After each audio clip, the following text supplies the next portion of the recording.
Okay, Carmelo, good job. Good job. I was reading through your writing. Excellent descriptions.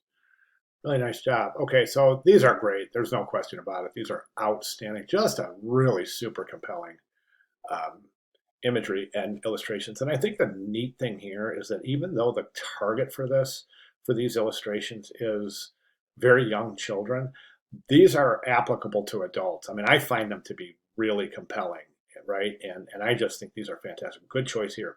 This one I want to talk about in a little bit further in 1 second. But this one I think is interesting because right now I think that you're basing your analysis of these pieces on the visual attributes alone. And to a high degree, that's good. But I think it's a really healthy practice to take our analysis of design a step further. So yes, it's very, very, very important to um, comment on the technique, but also it's also important to comment on the content.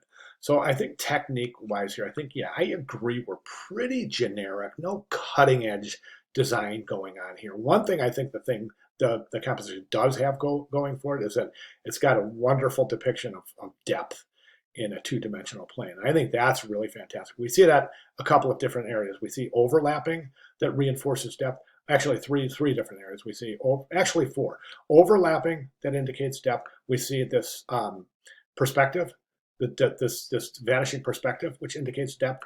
We see overlapping, which, wait, I said overlapping. So we have overlapping, we have the depth, we have atmospheric perspective indicating that these are kind of a little blurred in the background. And then also we have the law of diminishing size, which indicates that things that are otherwise the same size, if presented smaller, indicate that they're further deeper in the composition. So I think this employs some really good elements and principles of design.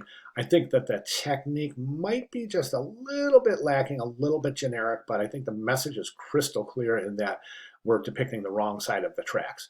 Now, whether this is politically correct, I'm not going to comment on that, but it is definitely indicating that this is the wrong side of the tracks. So kind of a derogatory reference there, indicating that poor people are from the wrong side of the track. So yeah, this has a lot of issues with it, but I just wanted to bring those to light. So let's talk about this one.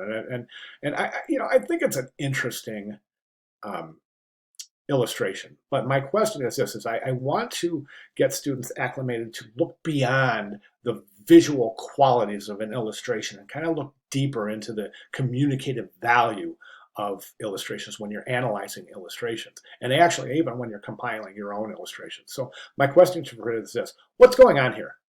Tell me exactly what you think is going on here, and really describe things like what is the relevance of the background? What is the relevance of like X's grand am? And then over here, why are these on the wall? These images, these papers that are taped to the wall. What's the relevance there? What's this guy doing? What is this all about? That's my question for you. That's my question for the week. So, okay, great job. Thank you very much. Of course, if you have any questions, please let me know.